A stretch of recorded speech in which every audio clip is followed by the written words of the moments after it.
Hello, this is Al. So we just finished another project this weekend. Um, we got a chicken coop put up, and it's actually we have right now 8 geese inside. I put this little kiddie pool in here just to test with a little pump, and it looks like it's going to do the trick. So I'm going to get a bigger pool. I'm going to bury it in there so that it's almost level with the ground, so they can just walk up into it. But there's a chicken coop. I had some spare panels.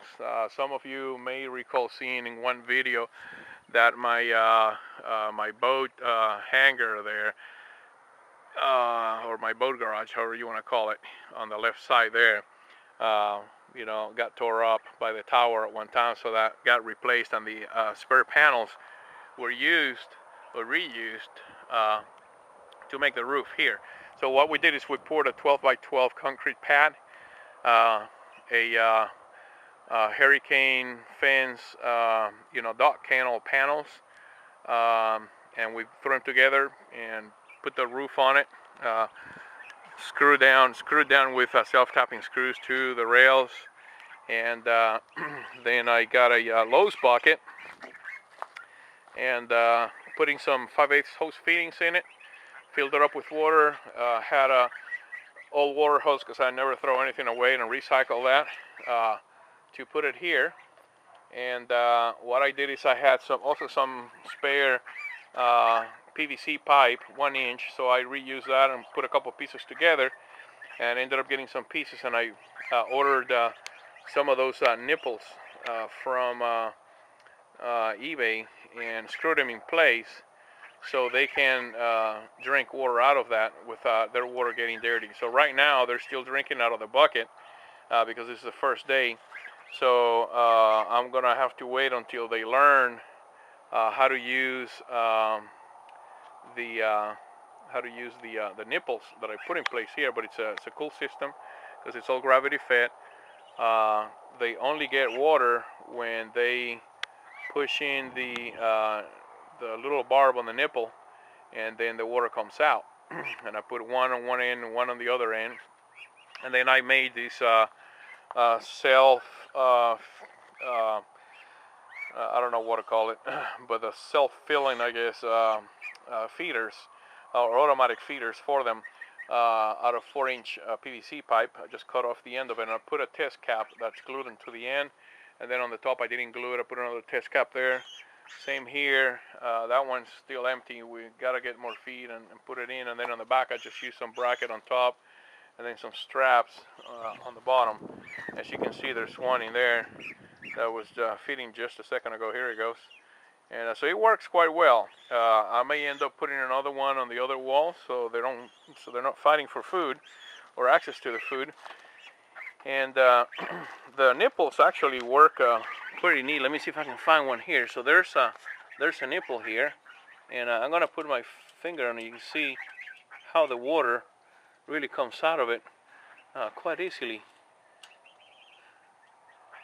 So as soon as they put their beak in there, that stuff starts coming out. So we just got to train them for a couple of days.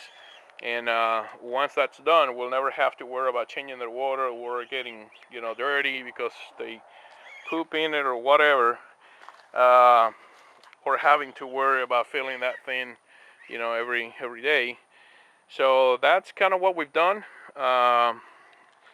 This kiddie pool, I think, is going to work out fine. I'm just going to get a larger one, just a little bit larger or the same size, but I don't want that sliding there. I just want kind of a round one.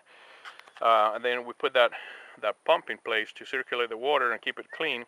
Tested it today and it works good. So once I bury it, take a little bit dirt out, and then fill up the dirt all around it to make it almost level, they're just going to be able to walk right up to it.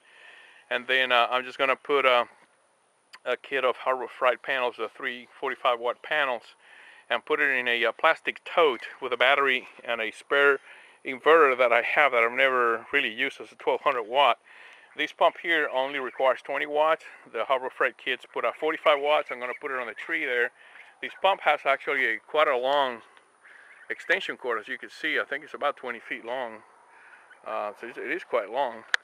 So I'm just going to put it under that tree there, and facing the panels facing upwards and south. I think that's going to work out just great.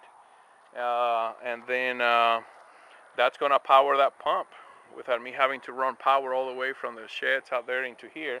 And then this slide here, this bug light that we put in here to keep the flies down for now, I'll take that cable also and run it over to the tote where the inverter is going to be. So this is going to be a fully solar powered deal for the pump and the little water in the pool, which I guess it'll be the pond.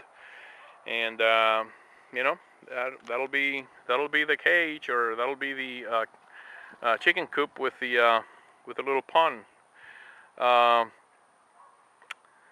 Once we have the fence fully put in, which we started this week here, then we'll be able to open that door and let them actually walk out all day, and then just be in the chicken coop at night. So all I have to do right now is still make the boxes for the chickens when we do get the chickens, so they can lay their eggs and then roost up on the top. Get some rods, some wood dowels, for lack of better words, so they can climb up in it and roost up in there. So they'll be able to both share that space fairly well. Anyways, that's it. Thanks and take care.